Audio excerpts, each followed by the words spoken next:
Welcome to Menopause, Marriage and Motherhood, a podcast about that time of life that tends to take us all by surprise. I'm your host, Karen O'Connor. Let's get right into it. Tell me what you do now, because you shared this morning that you do wealth creation stuff, but I've also heard you say that you've got 3 or 4 other things on the go as well, haven't you? Well, the thing is, my website sort of took a while to sort of be developed, and I ended up talking with a fellow that actually ended up writing it for me, and we just had a chat about, because sort of I have a bit of a history with cryptocurrency. I've been involved in that space for about 5 years, and that's what all they were focusing on. And I said, no, I do a lot more than that. So everything that I offer on my website, because I've got a few drop downs there, I'm involved in, but I also do everything, because it's just really to get people interested to see if they want to find out a little bit more about stuff. Like, there are people that are not interested in cryptocurrency, and yet from my point of view, that's being very naive, because that is the financial future of the world. And but that's fine. Everyone's entitled to their opinion, and I respect that. But then I also I've got helping people to get involved with an AI IT company that's about to launch. I've got a company that I'm involved in as an affiliate, where we actually own oil fields in America, and we are actually negotiating with companies to be able to recycle plastic waste and turn that back into a profitable business, so that we can on-sell to be profits in the company, and then look at mining regeneration as well. So there's a whole range of different things that I do. You know, there's Forex trading, there's Bitcoin trading and all that sort of thing, but I'm not into looking at the various markets, you know, whether you get the candles that are red and green, and that just does my head in. So I get people to do it for me. And so it's just providing people with information if they'd like to build, you know, another stream of income. There's always been the Amways and the Isogenics and the Melaleucas of this world, where you buy product, and some of them have auto ships and stuff like that. Well, I'm not into that side of things, because I just don't want to be able to hit with the same product coming to my place, or me being shipped something that I don't really want, simply because I haven't put an order in. So I don't like that side of things, but I do a fair bit of research. There's a lot of information on Dr. Google or Mr. Google, and there's lots of YouTube things, but you actually have to temper a lot of the information that's on these venues, because they may not be interested, or they might be calling what you're interested in as a scam, but they're more selling what they're involved in as well. So a lot of it, to me, comes down to your gut feeling. If you feel comfortable being in that space, you go for it.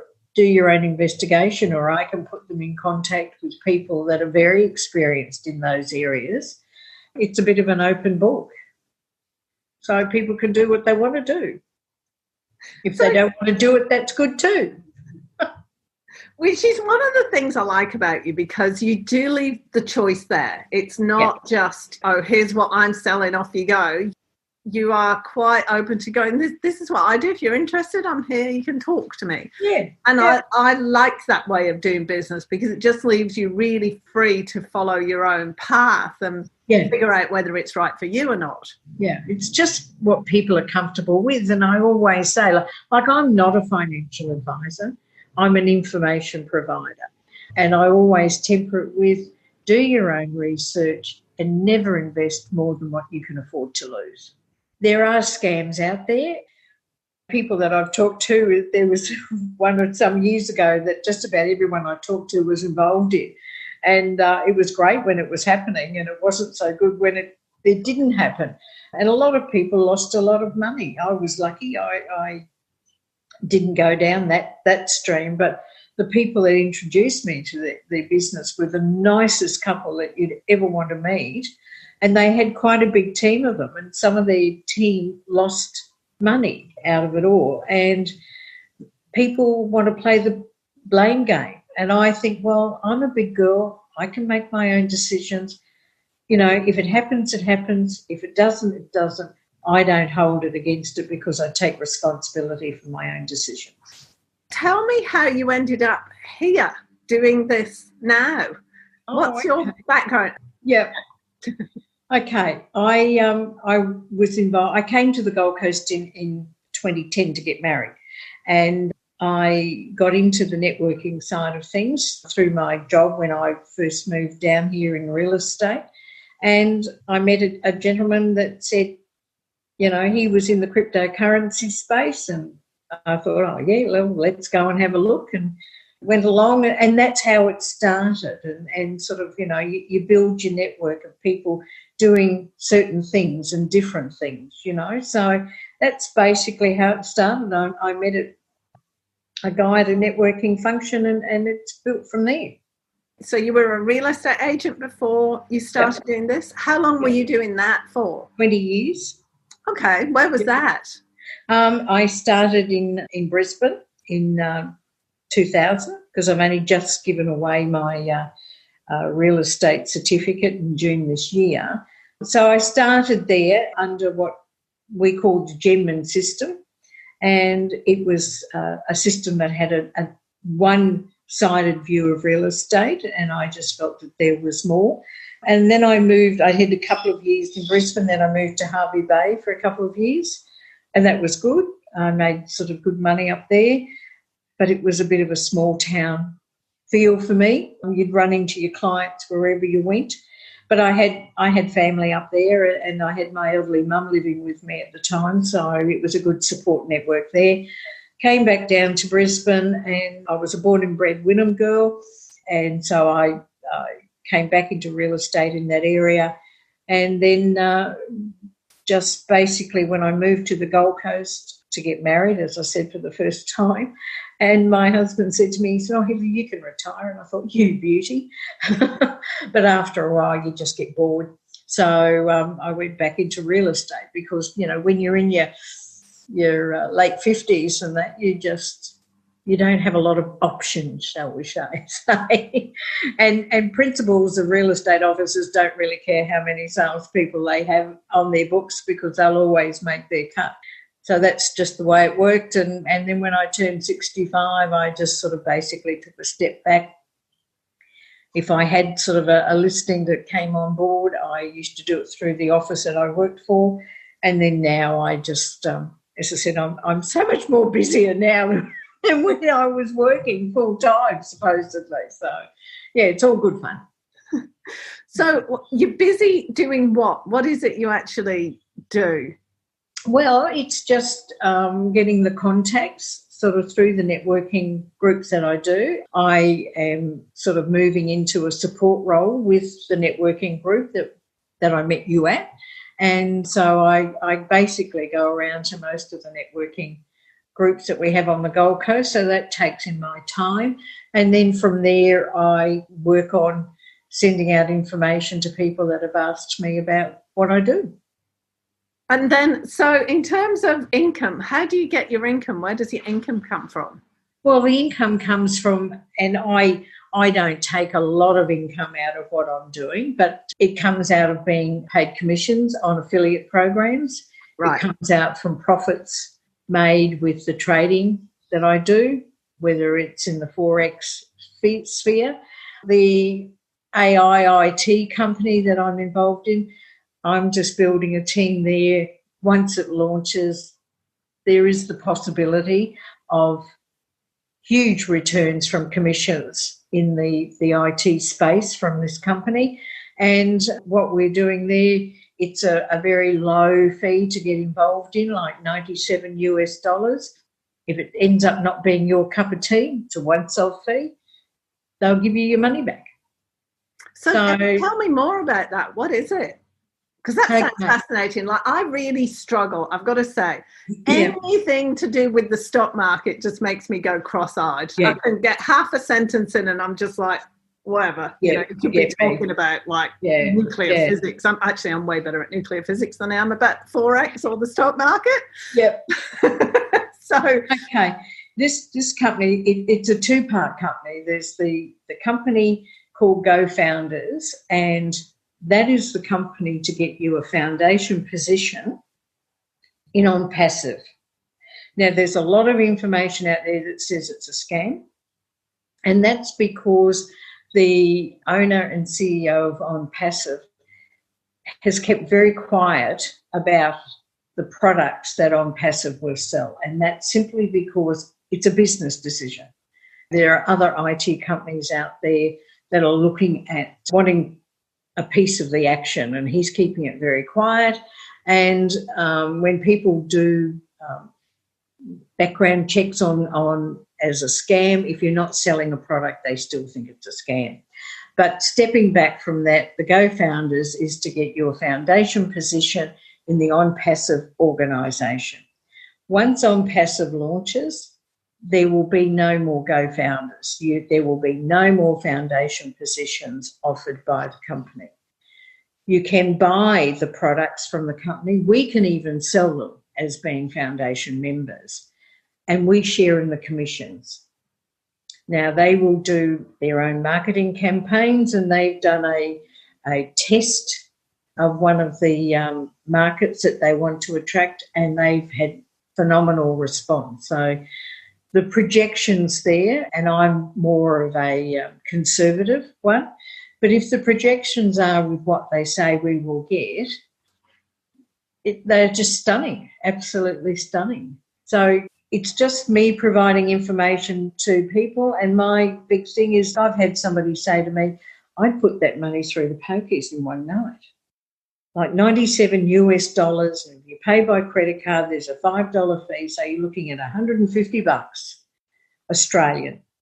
Not a lot of money to lose, but the point is that if it ends up not being what you want it to be, they will give you your money back, because the foundation position fees that we're going in, those funds are held in a trust account. So if it's not your cup of tea, hand up, money going back. But we have never, there are now just over 250,000 founding positions taken in the organisation now, and there's no one that's asked for their money back. And some people have been involved in the company for 2 years. So the expectation there is phenomenal. So that could be really exciting. And then because you said you get your money from affiliates, is that with the Forex and the Bitcoin stuff? Yeah, I can. Yeah, if I introduce people there, I get a commission paid to me, which I can take out. With the Forex trading one that I'm involved in, I've already taken out half of what I put in. So I'm a big believer in taking out my stake capital and then working with theirs. So it's working with their money, not mine, basically. So that's how I work. The one that's in the recycling of the plastics, in their affiliate program, they will pay a commission on people buying a package to come into the company, and I get a commission for that. Now, that goes into escrow for 2 weeks. In case that person decides, no, it's not my cup of tea, I'll get your money back. Because, you know, so many cryptocurrency ones, once you put your money in there, it's see you later, so bad, it's all gone. Well, they've taken your money, you get no money back. But after 2 weeks, if that person is still there, my commission goes into my wallet, and I can buy from there, I can buy cryptocurrencies if I wanted to. I can buy silver and gold. I can buy more tokens within the company, or I can turn it into fiat currency, which is your dollars and cents. So there's lots of options there for different people. What got you interested in all this? I don't really know.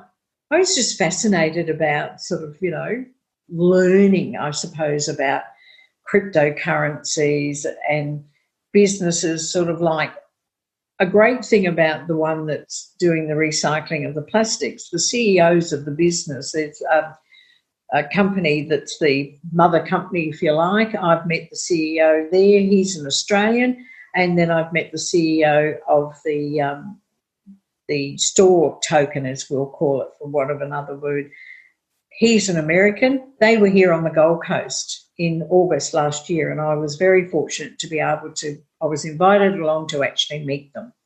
So they're very approachable guys, been in business with one another for like 15 years, and then they set up this other company just about 2 years ago.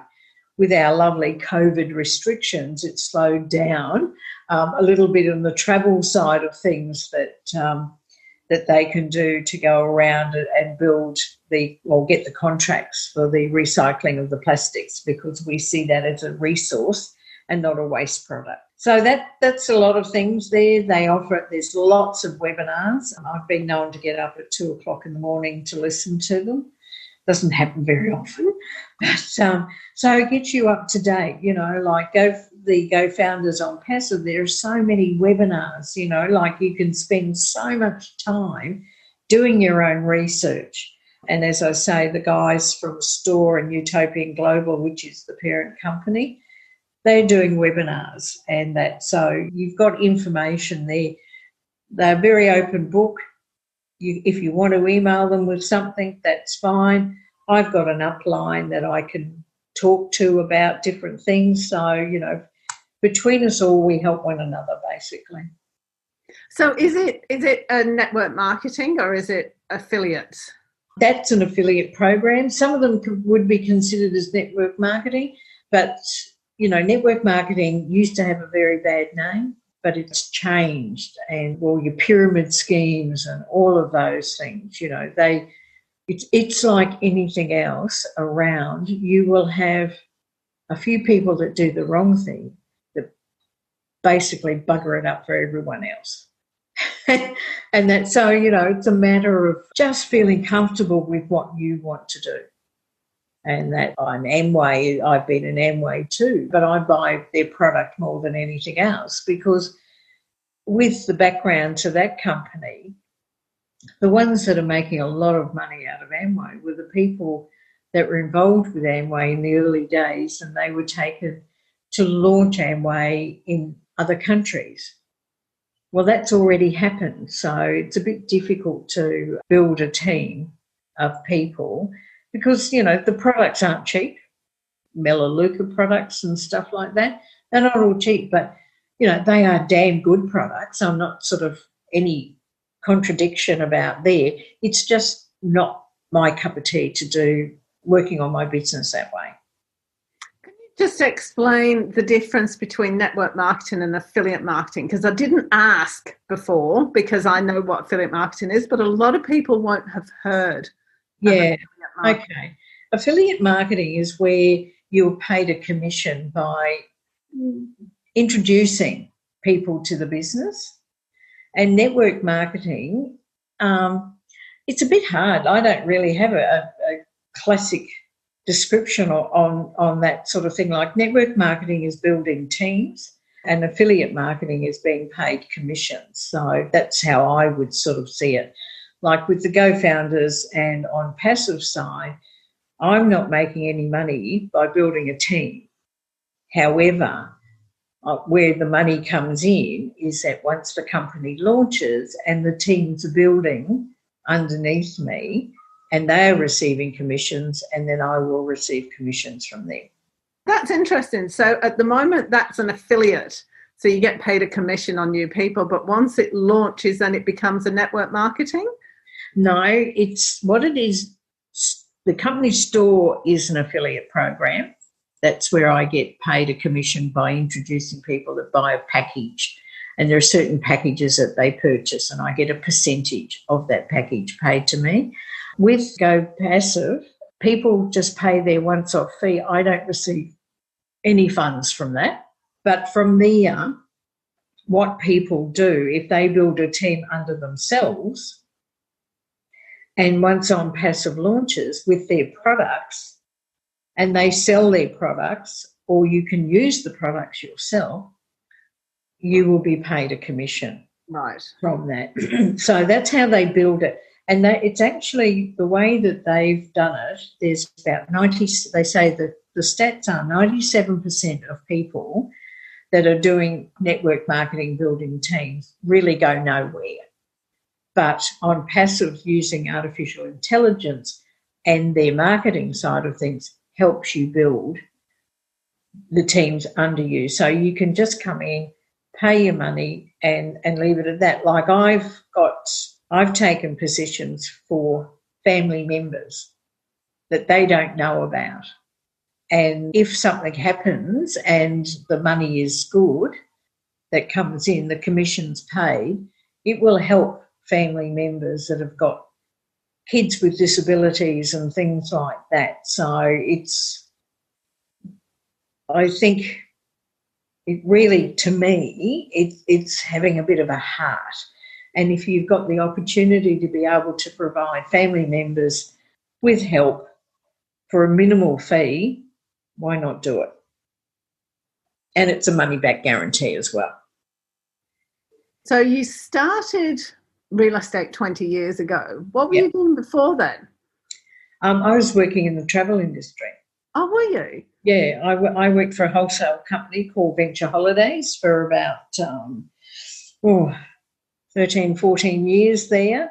Venture Holidays was a wholesale company based in each capital city. They were independently owned. The company, Venture Holidays, that I worked for was owned by the Melbourne operation and the Western Australian operation, and the Queensland operation was owned by the one gentleman. And what happened was the Gulf War came and the travel industry suffered, quite badly there, and they went into receivership.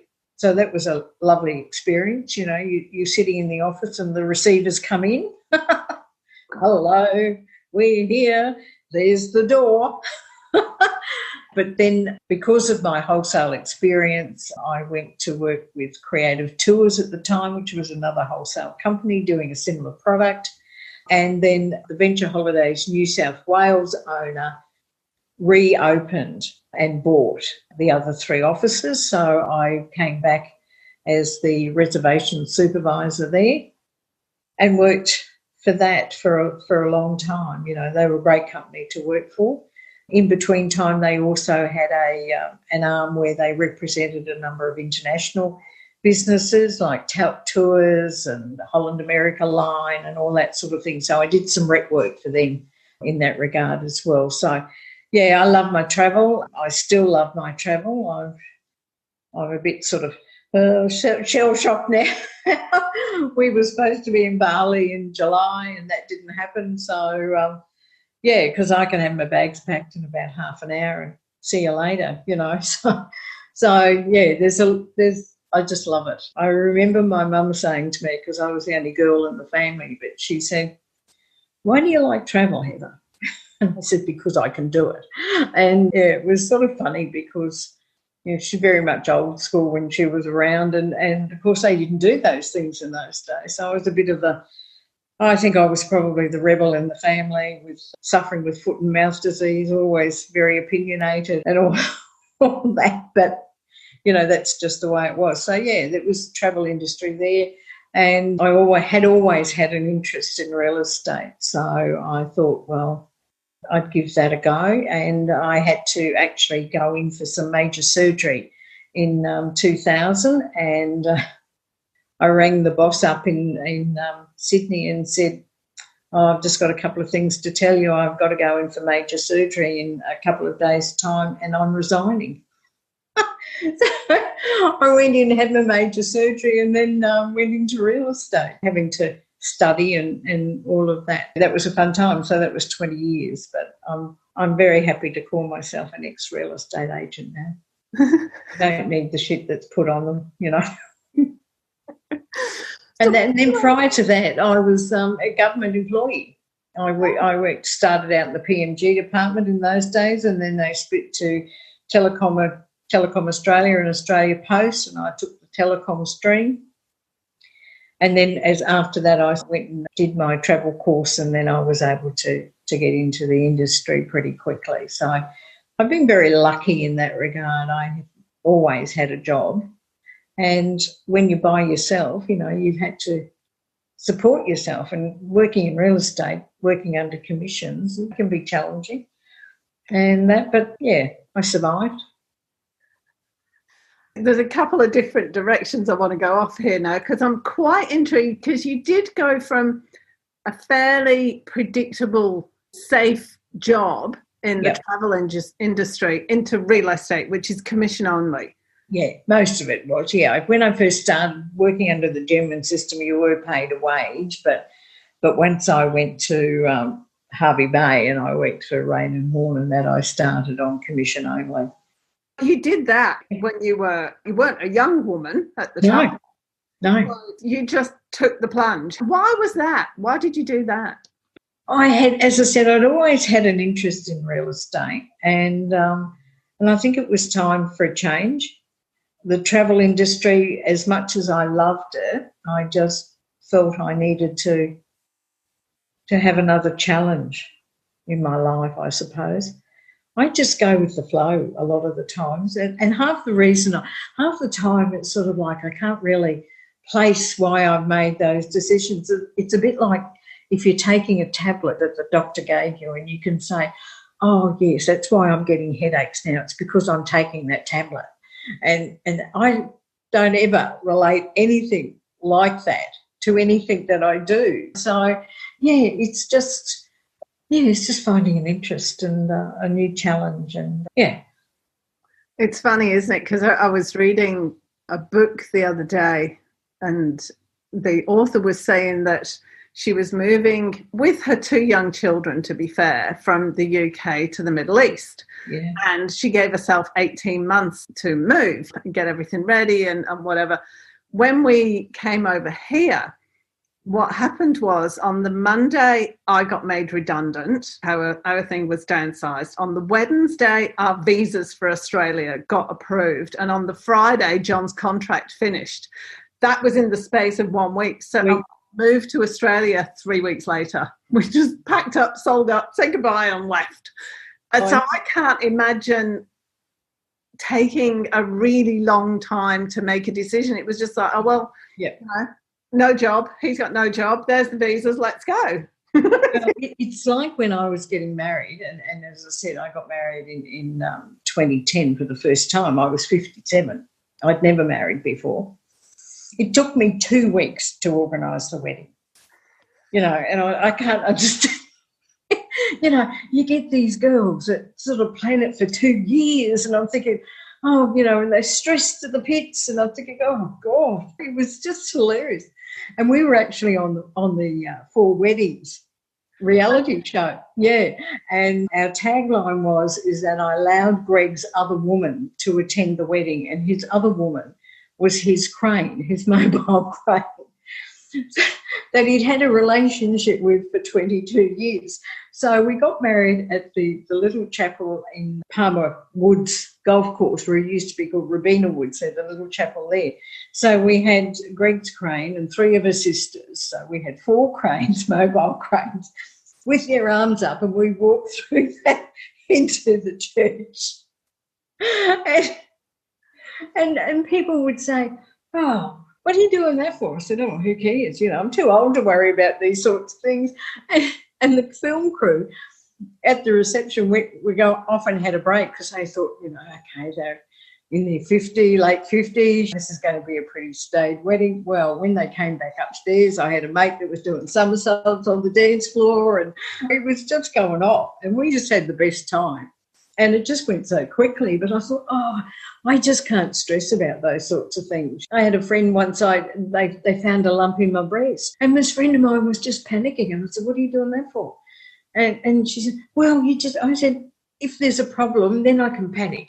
Until I know if there's a problem, there's no need to panic. So, yeah, that's been life in general, really. Yeah. So how did you meet your husband? On RSVP. Did you? So you went online dating? I did. like, oh, hail you. Good grief. I know. That was brave. Go girl. Wow. So you went on to RS. Wow. Like, just wow. How long were you on there for, and what was your experience? Oh, well, again, I must have a really good gut feeling, because sort of you just know. Some people, I don't think I was on it for all that long, maybe, because Mum ended up, I came back to her from Brisbane from Hervey Bay, and Mum came with me, but then she was in the early stages of Alzheimer's, so she found it difficult because I was going to work and she was home. So she actually went back up and lived with my brother Trevor and his wife, which was great. They looked after Mum really well until she went into her home. So it was only really after she'd sort of gone back up there that, you know, you're sitting around, and I had a nice duplex that I lived in. I had great neighbours. And they were great too, because if I had my front door open, they knew that they could sort of come in. If I had my front door closed, they knew that I needed my own space and stuff like that. So, yeah, so it wasn't all that long, but it just sort of had a gut feeling, I think. And that we were around together probably 12 months or so. It's funny because his elder son, Michael, they got married on the 20th of June in 2009, and Greg and I got married on the 27th of June 2010, and his youngest son, Matthew, he and Tara got married in 2012 on the 9th of June. So we had all our wedding anniversaries. Matthew's eldest daughter, her birthday's on the 30th of June, and my birthday's on the 15th of June, and Michael's wife's birthday's on the 14th of June, Rachel's birthday, that is. So, you know, June's a big year for big month for us. But I was sort of lucky because Greg's boys were good to me. They weren't nasty or any shape or form. I was sort of lucky there, and that's a big thing. Greg said he wanted to marry somebody with no baggage because I didn't have any kids. Mind you, he got my stubbornness and a few other things. I was going to say that. How did you adjust from being single for so long to being married? As your first, is that the first time you've actually been in a living relationship? Yeah. Oh, yeah, I know. Now I know. And I thought, holy shit. I thought, oh, my God, this is going to be challenging, you know, because I actually moved from Brisbane, from Wynnum down to the Gold Coast because Greg had bought a house. Well, he was living down here. His first wife only lives about 5 minutes away from us. So he bought a house, and I thought, oh, shit, how am I going to live with somebody? But he made it easy. It was easy. So we were very lucky. You know, we have our moments like everyone else, and that. But I'd been very independent, always had my own money. So that's the challenge. Always made my own decisions, can make a decision really, really quickly. That's like I said, organise the wedding in 2 weeks. I'd go, yes, good, you know, and it was all basically done on referrals. I wanted to replicate the suit my mother wore when she married my father, which was a grey two-piece suit. And I went and bought the fabric at Gardens in Brisbane, and I said, do you know a dressmaker on the Gold Coast? And one of the girls says, my mother does that. So I had an appointment with her. So that was done. Then I said, who does your flowers? Or do you have a contact? And it was a lady called Heather as well. So, yeah, had the appointment. That was where we were going. Everything just fell into place. And I thought, I can't be bothered shopping around, doing a whole lot of worthless stress around. And as I said, it was all organised in 2 weeks and couldn't have been better. And like being on the 4 Wedding show, it was so funny because the producer came up to me and they said, have you got anything organised, you know, sort of time-wise for the wedding, your music and all that? And I said, wait a minute, I had it all. They said, we knew you would. So, you know, everything was timed. It was all in place. And, yeah, I'm a bit dotting I's and crossing T's lately and making certain it happens. Which is great for what you're doing now with your research into the companies because you've already done your own research and satisfied yourself, because you're not going to invest in something or talk about something that doesn't feel right to you. Yeah, that's right. As I say, everything that I talk about, I have a vested interest in. How many things have you looked at that you've just dismissed as, no, that's not in alignment? Not a lot, because I'm very open. I'll give anything a go.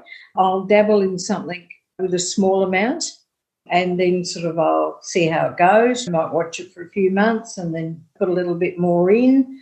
There's one I'm just trying to take some money out right now, but they're doing an update. So as soon as that's free there, I'll take my stake money out. And,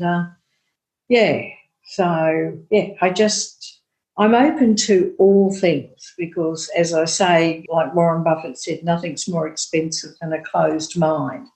And I really think that is so true. And it's a way of meeting people too, You just meet new people who've got like-minded interests and, I've introduced them to the Go-Founder side of things and they say, oh, yeah, but we also do this. And I say, oh, what? Send me the info.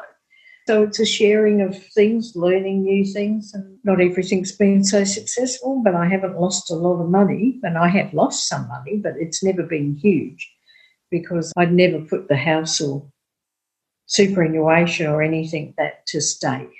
You just got to be careful and do what you're comfortable with. Well, I think a lot of the reasoning behind me too is to keeping sort of my mind really active because my mum had Alzheimer's. And it was actually quite interesting in her family. She was the oldest of 10, and we're actually descended from Maori heritage. I'm related to a Maori chief and a princess, so, a bit of respect out there, please. Sorry. I know. Through the family, it went sort of Alzheimer's, leukemia, all through her brothers and sisters. There's only one left, and he's due to have Alzheimer's. And so that's obviously a genetic thing that comes down. So can they genetically profile you for it, or is it just a lottery? Oh, I don't know. I think there's more and more of that coming out. I don't know. I think I'd want to find out, even though people say, oh, I don't want to know, but I think I would like to know. And to sort of dot I's, cross T's and tidy up some loose ends, put health issues and that into place, health directives and powers of attorney, make certain all the legal sides of things, because a lot of what I do is on USB sticks, because in the cryptocurrency space, if you lose your key or your seed words that they use, you've lost your investment. So it's very important to keep everything. So I've got stuff on USB sticks and written down in a book and stuff like that, Have to be careful. So that's why I keep sort of active. I do my old Sudoku and my solitaire. Got to be doing something all the time. I think as well, the interaction with so many different people through the networking group just will also help to keep an interest and an excitement and an energy alive. Well, see, I'm finding they talk about referral partners and that. I don't, really get the referral partners, but I tend to now get more people wanting to find out what I do. And that, so I say, check out the website. It'll give you a bit of a taste of what I do. Yeah. So I'll put all that information on the webpage so that people can connect with you and on Facebook or go to your website or whatever they want to do. Was there anything else you wanted to add? No, not really. Sort of that's a bit about me. You think you haven't done much interesting, don't you? You're just like really blame. Why do you want to talk to me? Well, because you're actually really interesting, Heather. Yeah, well, I suppose. I think everyone's probably interesting. I'm a people watcher, particularly in the travel industry. When you're sitting in an airport, I just love watching people. It's like when you're coming home from Bangkok and you think, I've got to remember that male's face. Hope I don't ever run into you, because I probably know what you've been up to. But, people watching it's fascinating, and it's nice to connect with people and find out a little bit more about them, because we all tend to put the old facades up, don't we? Yeah. Well, we could go on and on and on and on. So we could go. All right. Thank you so much, Heather. Yeah, see you around the traps. See you next time. Yeah. Bye. Thanks for joining us this week on Menopause, Marriage and Motherhood. Make sure you visit our website, middleagedwomenstuff.com, where you can subscribe to the show in any of the players or via RSS so you'll never miss a thing. If you liked this show, you might want to check out the webpage, which gives you lots more information about both our host and our guest, along with heaps of other resources. Be sure to tune in every Tuesday and Friday for the next episode. And that's all for this episode. We can't wait to see you next time.